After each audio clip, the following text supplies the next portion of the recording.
Ladies and gentlemen, boys and ghouls, fiends of all ages, welcome back.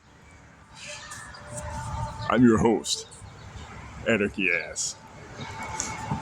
We are in Lyons, Illinois today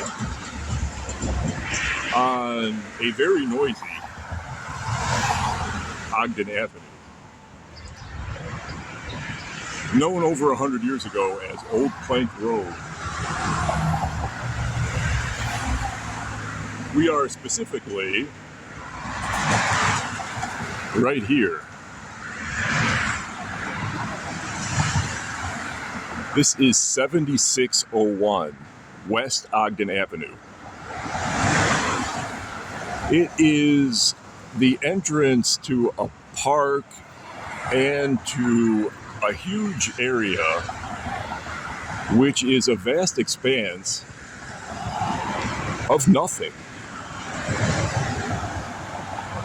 Or so it would seem.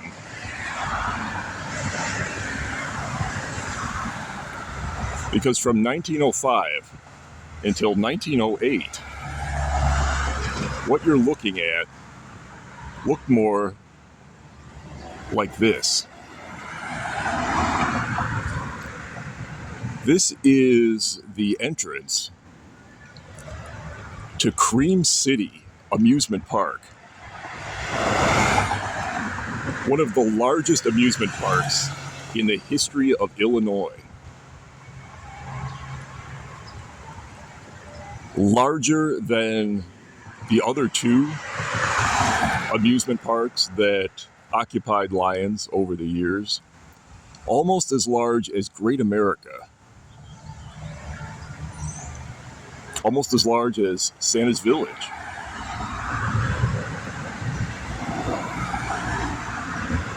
Construction of it began in 1905 and was completed in 1907. And it ran for only 2 years before burning in a massive and torrential fire.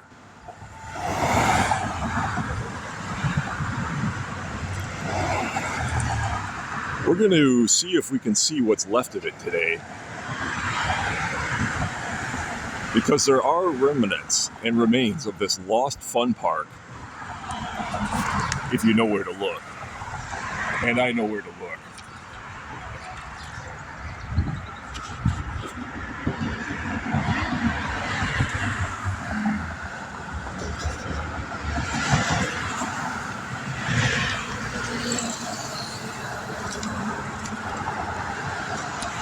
First, we're going to cross Ogden Avenue.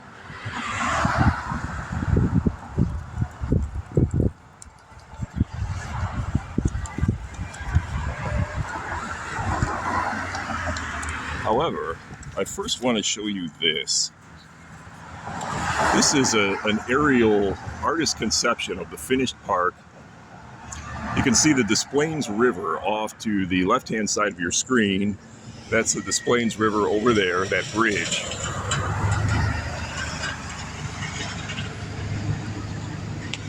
And I want you to pay attention to the entrance and these curved walls right here, because the foundations of those walls are still here, among other things.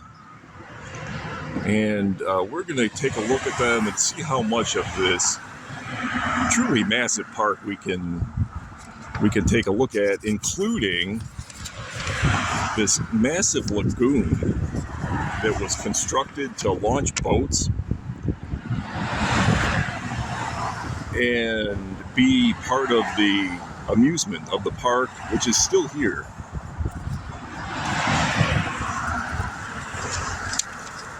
So,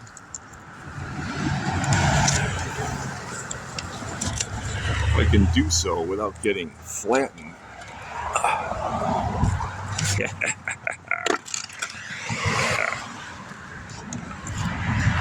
Let's take a little trip.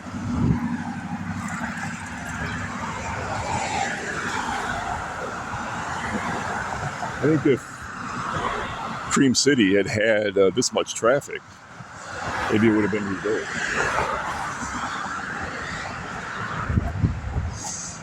Now that I've stepped out here.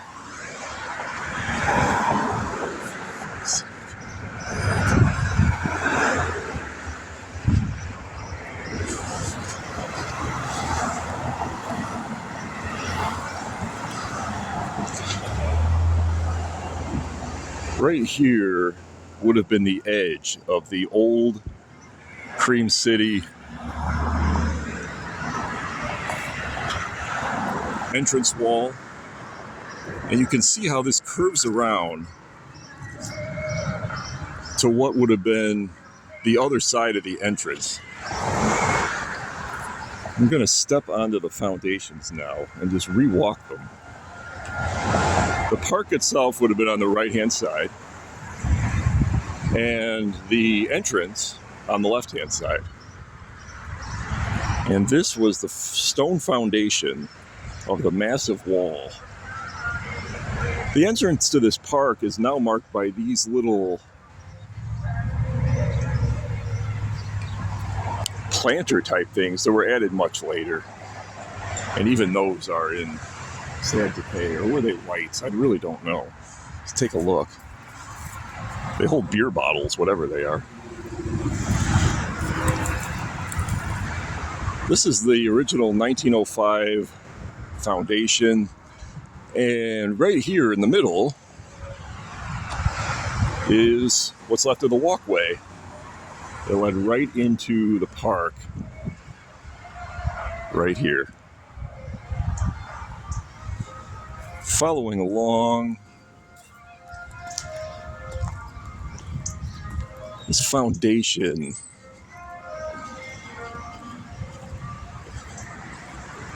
curves around. You can see here's where one of the pillars was.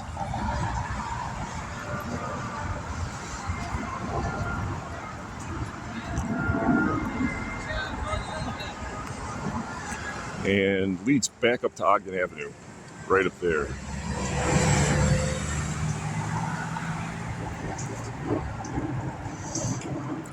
There's another post hole in the original 1905 construction. You can see the squared off base.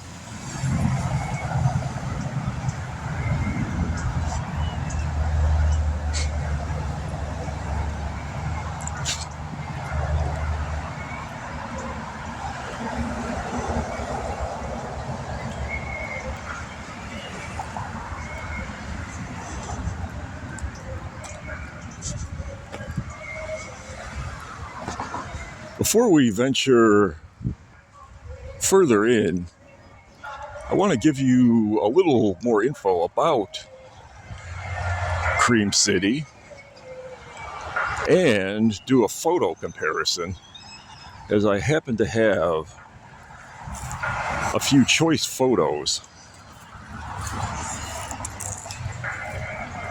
from 1907. The first season that it was in operation. And again, you'll have to imagine the huge fanfare and revelry. This park held a capacity of about 10,000 people. It was that large. And now it is this.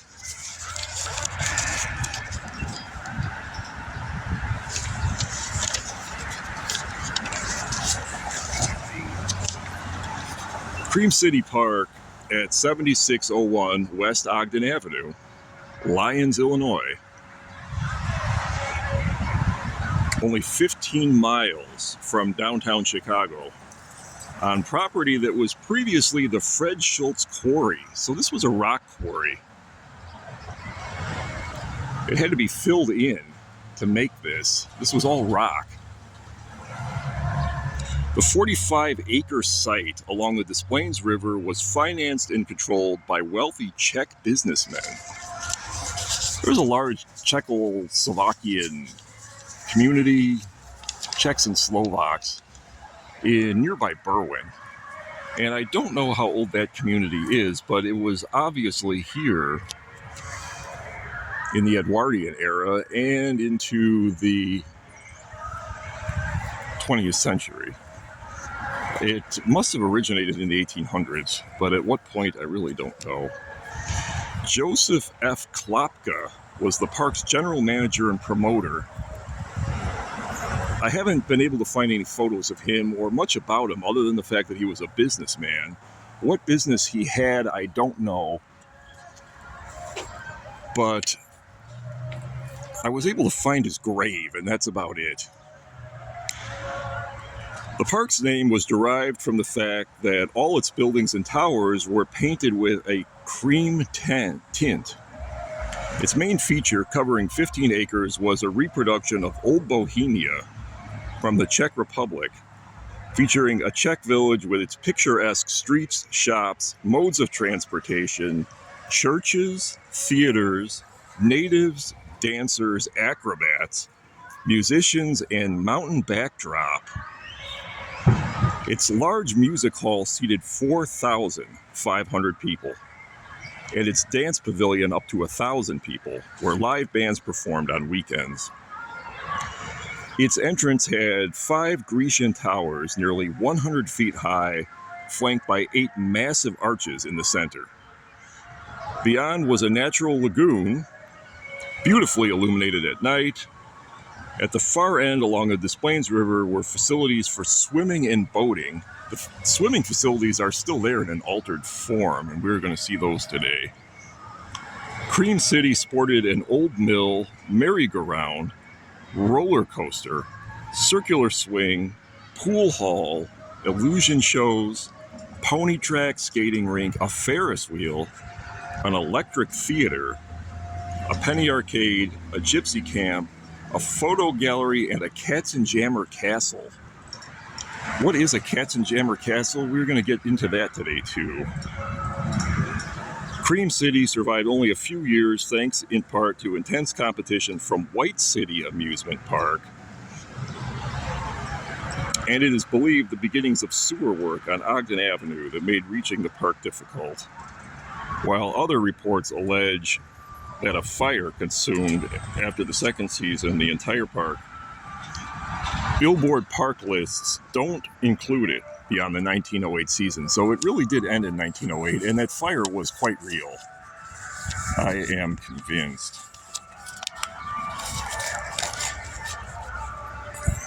I don't want to get too far away from my skateboard, but I do want to show you a photograph of the entrance from this angle. This was obviously taken from Ogden Avenue, so I'm going to get up here on the street where everybody is just congregating and angle the camera this way. 1908, 2022. 1908, 2022. This photo may have actually dated from 1907, but you can definitely see the curved entrance that we just visited and the huge, supposedly Grecian-style towers. They look more Eastern Europe to me than Greek. By Eastern Europe, I mean Czech. Greece, of course, is Eastern Europe, but they don't really look Grecian to me. They look more Czech, more like old Bohemia, as was trying to be replicated. As I stated, this was supposed to be a competition for the White City Amusement Park, which was based on the White City of the Chicago World's Fair. The White City of the Chicago World's Fair was a massive, false, neoclassical city built on the lakefront that was taken down, for the most part, after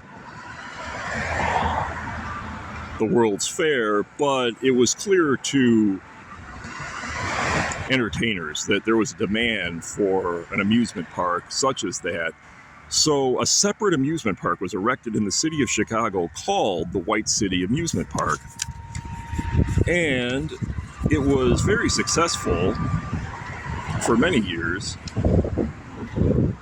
And this was constructed as a competition for it. Thus the name Cream City. It has no connection to dairy products or cream in any way.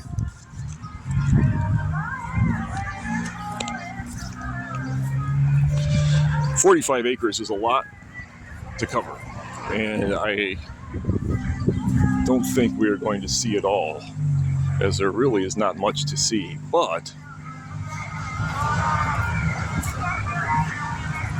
with the help of my skateboard, I'm going to cover quite a bit. Let's enter the way the Edwardians would have and proceed from there, shall we?"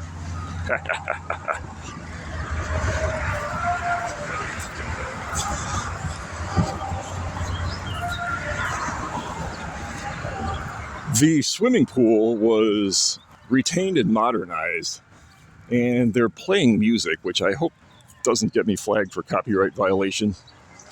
But if we walk through the entrance or skate through it, it's one of the things we'll approach.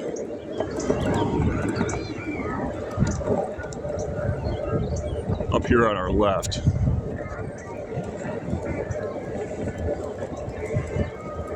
Pretty smooth skating too. I think that the swimming pool survived because it was one of the few things that couldn't burn. It's a completely modern pool now, though, but this is where the site of the original pool stood, and this building is semi-original. It's been heavily altered from its 1908 original, but it's definitely still here and in the same location. And I have a photo of the way it looked previously, and I'd like to do a photo comparison.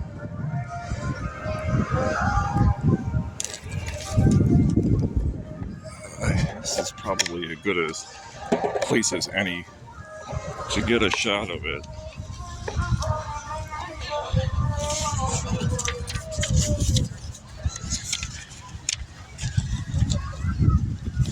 At least I thought it was. You can see how the building is really totally 20th century. I don't know what point that it was updated, but it originally had this type of construction on it. 1908, 2022. You can see how they've used siding to brick over or cover over the Eastern Europe looking, almost Bavarian looking architecture. 1908, 2022. If we move right along, they sell concessions here.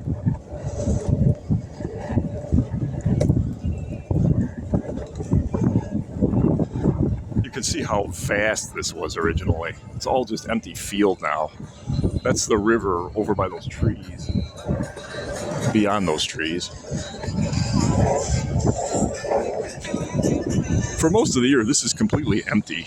People come here during the summer months. And there's a little bike trail that leads in this direction, and it's significant because it goes to what was the boat launches on the lagoon. Here is the lagoon from the original 1907 season.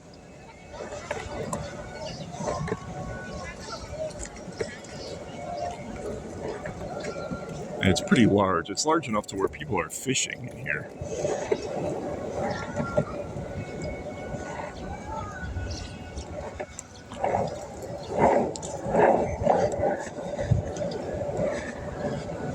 Here's a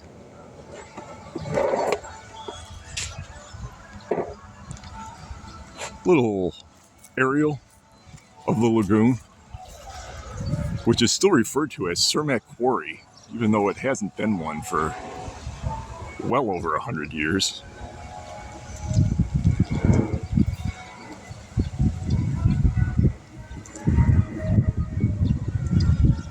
You can see how it gets deepest in its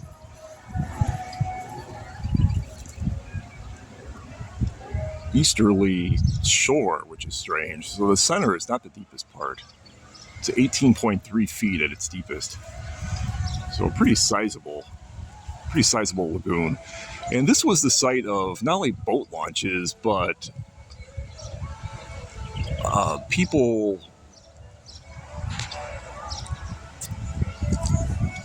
spending the day walking around it.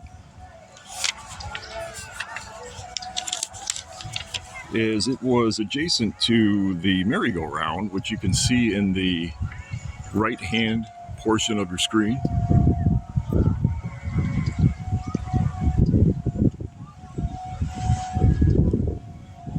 And the dance hall was also on the shores. That's this large building right next to the shore of the lagoon, towards the center of the photo. I say photo, it's really an artist's conception.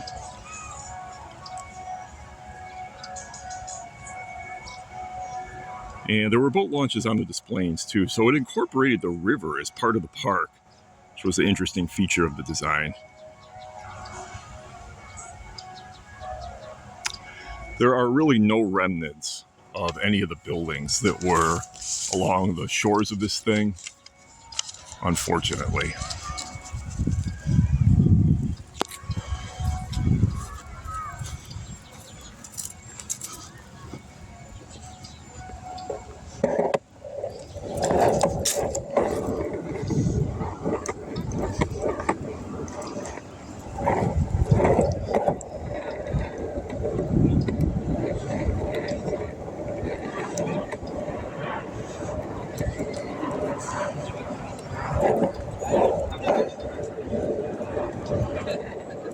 Ironically enough, this was used as an amusement park years later. It was, for many years, the site of Lions Fest, which was a temporary carnival that was set up here yearly. And that has since been moved to a different location, but it did service that. And I remember seeing cover bands play here. Outdoors, of course, because the music hall was long gone. I would have loved to see that Czech-style, Victorian, early Edwardian music hall. It must have been amazing. Here's the end of the lagoon. And this would have been the far corner of the park. By that I mean the west corner.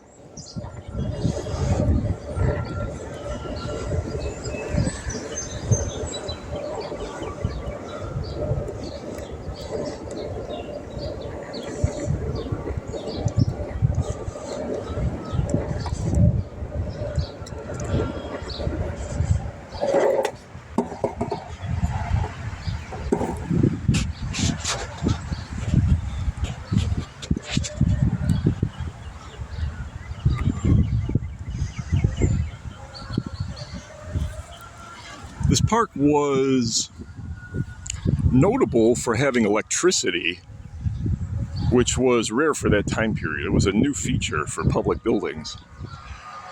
The nearby Hoffman Tower and its surrounding amusement park and picnic area was a separate enterprise run by George Hoffman and his brewery business. I have a separate video on that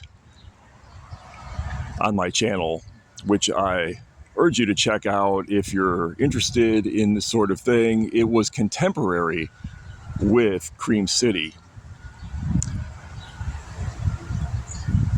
Another ironic twist to this story of this park is that White City Amusement Park, that this was built to compete with, later went out of business, and the horses from the carousel were used in a later theme park in Lyons called Fairyland, which was located on Harlem Avenue in Lyons. There is a closed down motel, the Presidential Motel, and a Marshall's location and an Aldi location in that area now, as well as some large parking lots. And a lot of people think that that's what you're referring to if you mention the old amusement park in Lyons. But this is older, and it predates Fairyland by many years. But it did contain those Victorian era horses. What became of them after Fairyland closed in 1977, I do not know.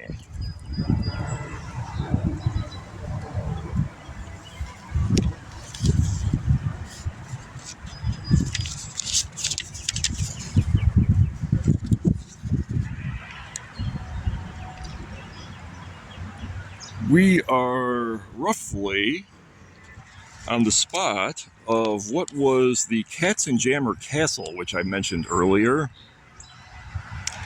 What is a Katzenjammer Castle? It's a funhouse castle filled with all sorts of twisty-turvy interior features meant to confuse the participant, and it comes from a German word literally meaning hangover. It can also mean confusion, and they were common in amusement parks around the turn of the century, and this is roughly the location where it stood. 1908, 2022.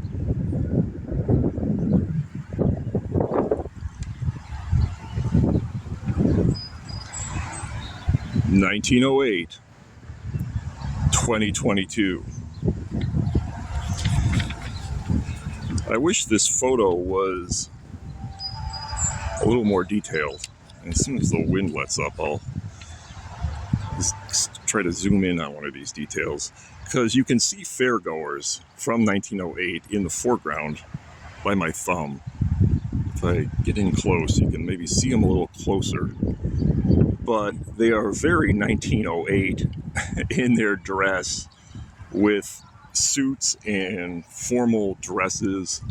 The Edwardian period was interesting in terms of fashion because it incorporated Victorian era fashion with what would later become jazz era or jazz age fashion of the flappers. So the clothing on the women was not as extravagant and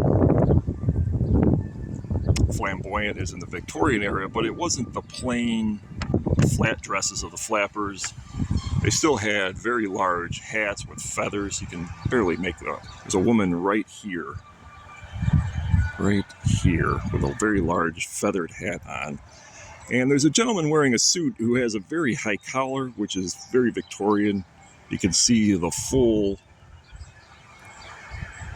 back and sides of his bow tie, which you wouldn't see in later eras other than maybe on a tuxedo. And it's too bad that the fashion isn't clearer in this photo. But you can also see the Katzenjammer Castle had an entrance on the left, an exit on the right, and a ticket booth in the center. That was the typical layout of them.